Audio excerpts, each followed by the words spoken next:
Now, coming to what happens if a person dies without leaving behind a will. Now, there will be a lot of legal complications. So the person has died intestate, that is without executing a will. So his assets, his estate, his bank account, FD and all the investments, it may not go to the person as per his wishes. So intestacy rules will govern the distribution of his assets.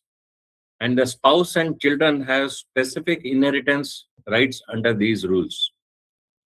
So they will have to go to court and get a succession certificate.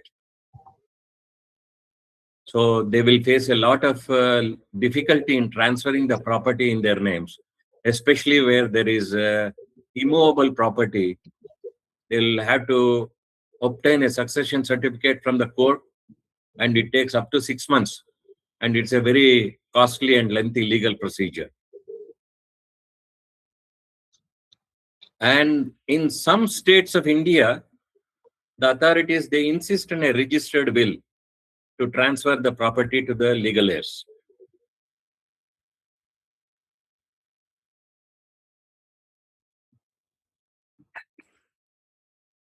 Now, what are the laws governing the wills in India? First is the Hindu Succession Act, 1956. Then comes the Indian Succession Act, 1925. Hindu Succession Act, the first one. Then the Indian Succession Act. Oh, sorry.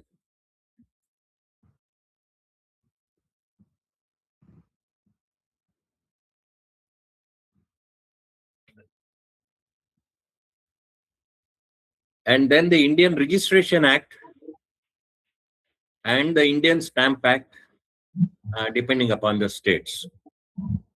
Now, Muslim personal law is highly complicated. So even I am not aware of the provisions under that. It is extremely complicated. So we will not discuss that here. Coming to the types of will. One is a holographic will.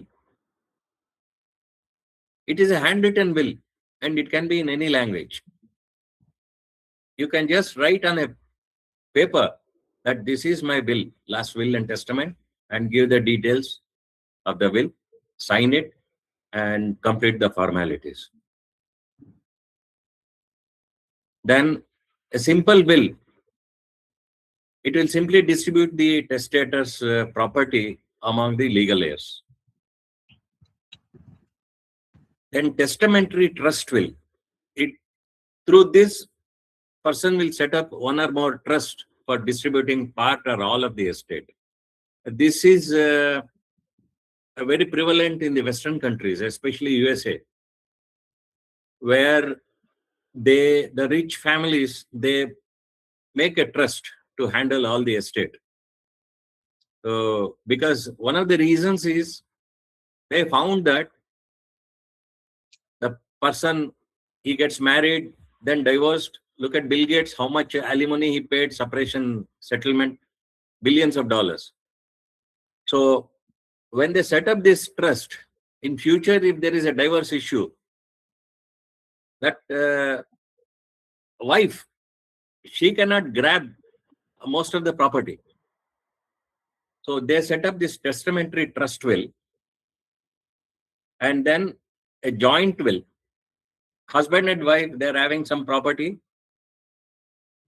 They can make a will in which they will leave their property to one another. Supposing the husband dies first, all the property will go to the wife. If the wife dies first, vice versa. And then after the second person dies, how the property is to be distributed. This is a joint will. This also you can make it. In fact, recently, last year, I helped one of our members to make a joint will. Then there is what is called a living will. So in this will, one can state what type of medical treatment he wants. Because after a few years, because of his disability, he may not be able to communicate properly. So what kind of medical treatment he wants, whether he wants to be kept alive through life support systems, or he doesn't want that, or he can even say what kind of funeral he wants. Some of the Western countries, usually the Christians, they bury their bodies, but some of them, they may execute a will in which they put the clause, I should be cremated, and the ashes should be kept or scattered like that. So this becomes a testament, a living will. Now coming to importance of will planning.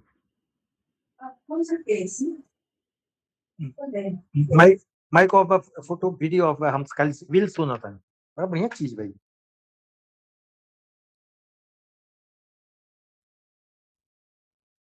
Oh, sorry. Sir, go ahead. Okay. I So this did. got disturbed. Okay.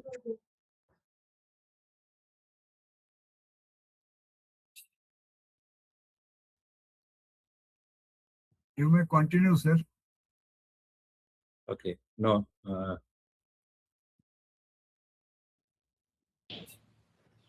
Mr. Anil is not muted, sir. Mr. Anil. That is the problem. You see, they have to exercise discipline. I'm So- sorry, I forgot it. I'm sorry to say. I Okay, just. Okay. Thank you. Now, will planning is essential because a clear and well-written will helps in avoiding future disputes among the legal heirs. The disputes related to property, and it will allow you to decide who should receive your assets, whether it is your spouse, children, parents, or others. So, and a properly drafted will is vital to fulfill your wishes.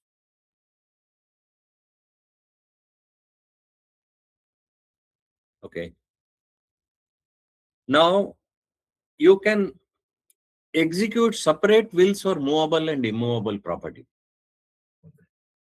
Sometimes it may become necessary to do it. And if a person has got more than one property, immovable property, then he can prepare a will for each beneficiary. So house number 1 will go to son number 1, house number 2 will go to son number 2, house number 3 will go to daughter number 1, like that.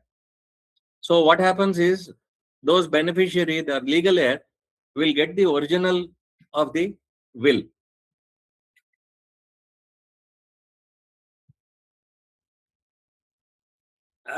Here I would like to say something on a lighter note. They say where there is a will, there is a way.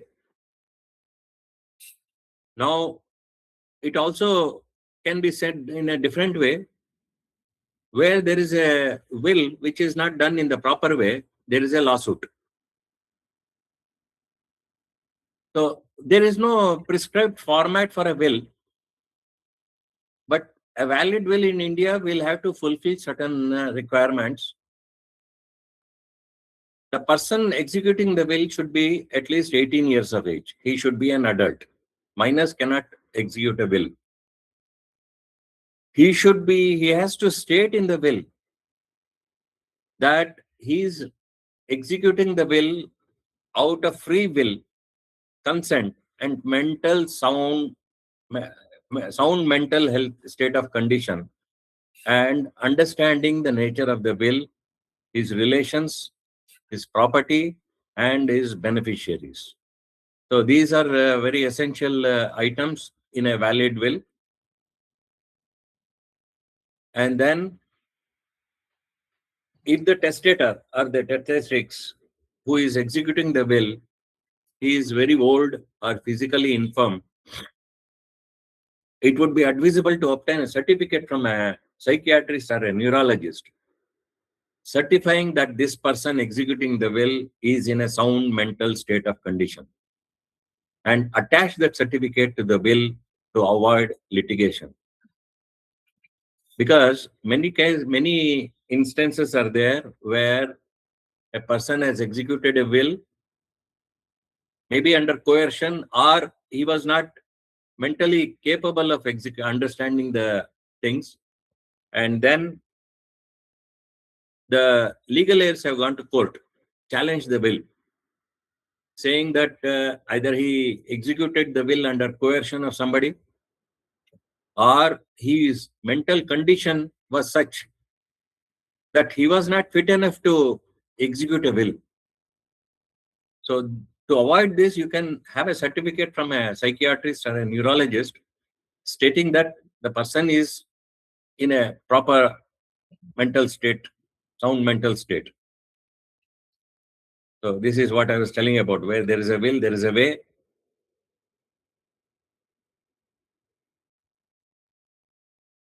Oh no. Okay. Now continuing about the essential elements of a valid will, you must clearly state that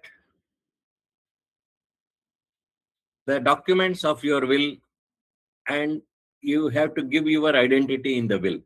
Say your PAN number or Aadhaar number. Even the identification of the legal heirs, it is better you mention son and daughter, whoever is his grandchildren. If you mention their Aadhaar number, their identity is absolutely proved. And signature and date, of course, it is a legal document. All of you know that it has to be signed with a date.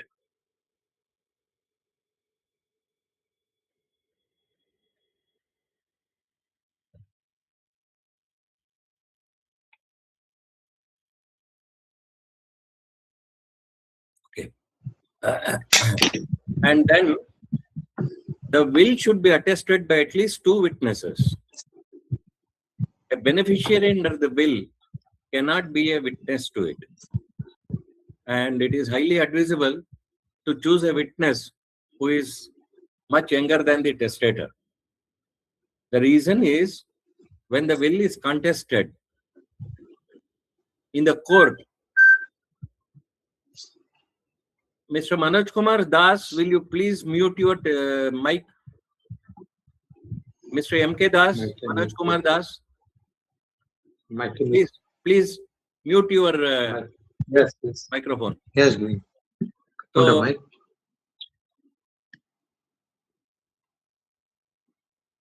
so the court may ask the witnesses, was the will signed in your presence?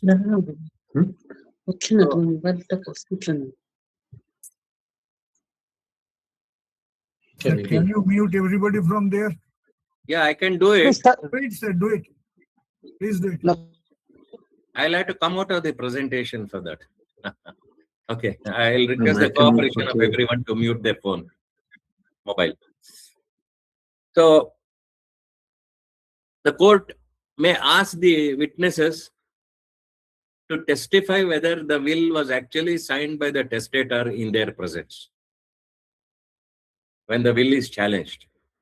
So, it is better to choose a witness who is younger than the testator. Now, there are certain substantive provisions. The will must nominate a legal guardian for any minor children who are beneficiaries. Supposing the testator is leaving behind something for his grandchildren who are minors. So a legal guardian should be appointed for them, nominated. Then, first of all, you list who inherits specific items and the share of each beneficiary. Supposing you have a bank balance and you can specify this much percentage will go to each of them. You have 4 children, you want to distribute equally, so you can just say 25% to each of them. You have a house, then you can say all of them will have an equal share in the property. Or you can vary the percentage of share. Then you have not distributed all the property, whatever you are owning. So you have to state what happens to the remaining property not mentioned in the will. And then if you acquire any property after the day executing the will, you can put a condition in the will that any property or any investment I have made at a later date, acquired at a later date, will again be distributed according to this percentage among these beneficiaries. So that provision can also be given. So that person executing the will, he has a right to change, cancel, or amend the will at a later date. Now, next one is a very important thing. The will should contain the name of a person who will act as an executor. His duties will be to manage the distribution of the property according to the will. Then the person may be leaving behind some debts and taxes. So this executor will pay all the debts and taxes out of the estate left behind by the testator.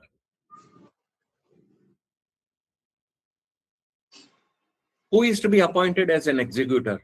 A very trusted person you can appoint, or one or more of the beneficiaries can also be nominated to act as a testator, executor. They can act either individually or severally. Supposing you have an eldest son who is very mature,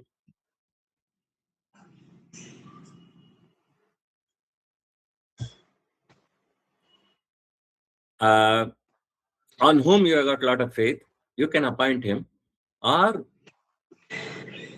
you can choose another person. Or you can, if you have two children, both of them can be appointed as executors. They can act individually or severally or by themselves.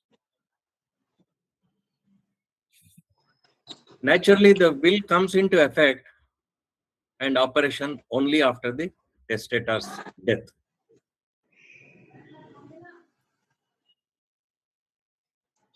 Now, this is a very interesting and important distinction between the nominee and a legal heir. Most of you must have made a nomination for your bank account or demat account or FD and all these things. Banks will ask, even in the NPS, you have made a nominee. Even in CPR MSc, you have made a nominee. Mr. Prakash Dev, please mute your mic.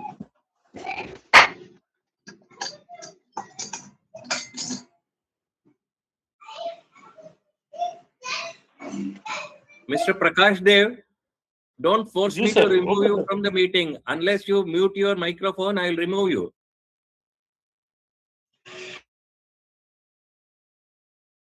So coming to the nominee, you have named a person to receive the amount which is due on the death. Now, this nominee is a person to whom the bank will pay the money on the death of the holder of these assets. But he may not be the legal heir. He may or may not be a legal heir. He is only a custodian of the assets. And he should dispose of the assets as per the terms of the will to the legal heirs. Supposing you have appointed your brother, maybe the children are minor. So you have appointed a legal heir, nominee in the will. So he is only a custodian and he will distribute the proceeds as per the will to the legal heir, that is to your children. Now the legal heir has the right to receive the money, assets and property left behind by the testator and due to him. Now coming to the registration. Actually, registration of the will is not compulsory in India, but it is strongly advised to get it registered to get a legal validity, especially when immovable property is involved. You can visit the nearest sub-registrar office with witnesses and register the will.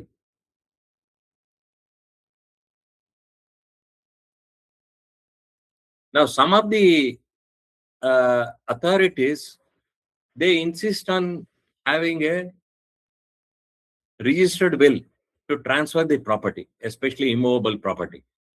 Now, how do we go about writing a will?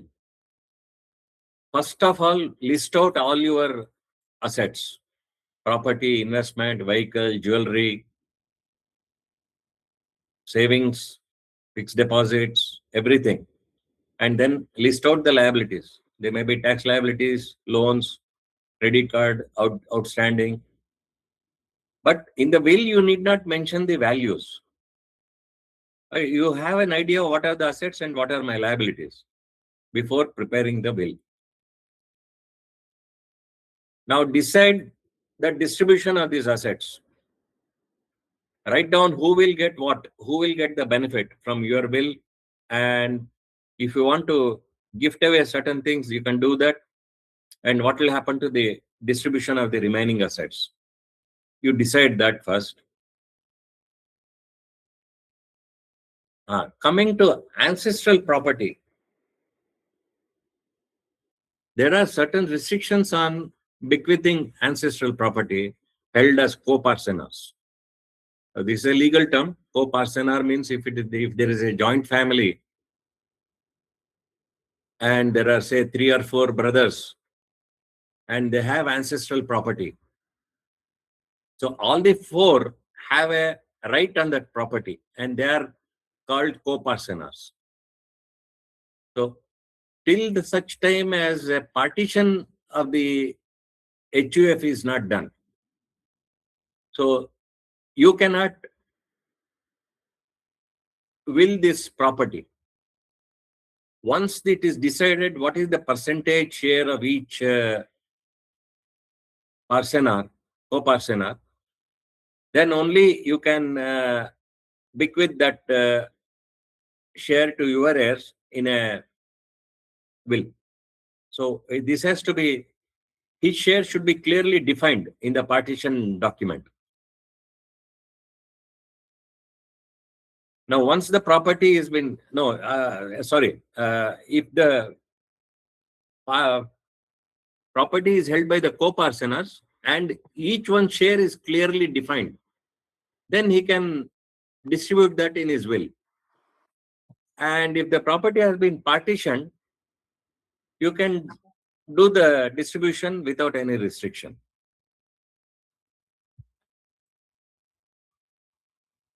Coming to self-acquired property, you can distribute it as per your wish. It is absolutely your wishes which will be honored. So this is for the self-acquired property. When the right in the will, you have to write that this property is self-acquired by me. I am giving this to this person straight away. There are no restrictions on self-acquired property. Now, some people, they want to give donations after their death. Maybe a caretaker who has served them well, maybe a servant, or to a charitable institution. So include their name also. In case of charitable institution, you mention the full name of the NGO or whatever it is, and address and registered charity number, if it is a charitable institution. And choose your executors. Appoint responsible individuals on whom you have got enough faith to manage the distribution of your assets. Now, how to write the will? You can do it yourself if you are confident, or better would be to seek advice from a lawyer specializing in wills and probate. There are professional will writers, but make sure they are from a recognized professional body, like chartered accountants or cost accountants or lawyers. They are professional will writers. Some banks also offer will writing services, but I won't recommend this because their fees are exorbitant. And you can make your own will and get advice from a consultant to ensure the validity of the will.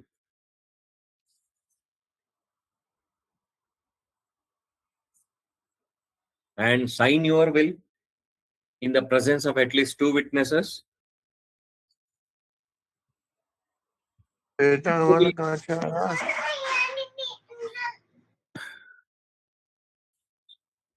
Sign the will in the presence of at least 2 witnesses, date it, and then safe custody of the will should be there. You can deposit the will with the registrar, sub-registrar or somebody, or you can store it safely in a home, in an envelope, sealed envelope. Mark on that to be opened 15 days after the death of the testator, something like that. Or you can put it in a safe deposit locker, or you can keep it with your lawyer. But make sure that you let your executors know where the will is kept. So that is important. Otherwise, they will not be aware that there is a will. So they'll be groping in the dark.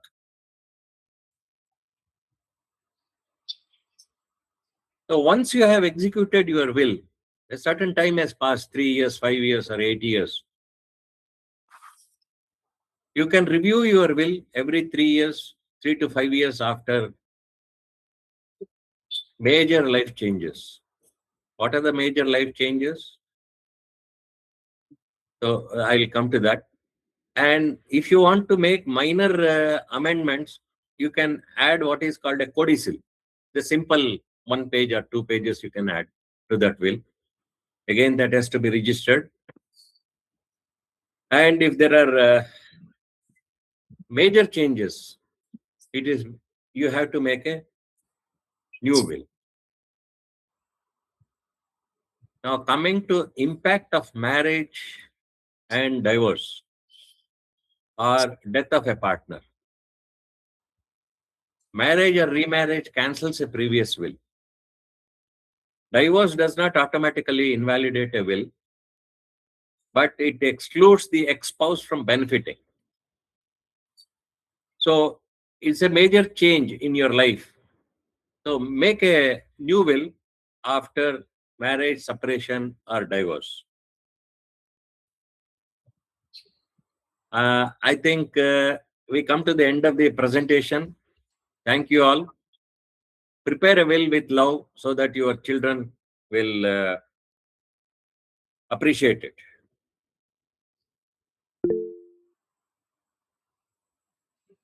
Thank you very much, sir.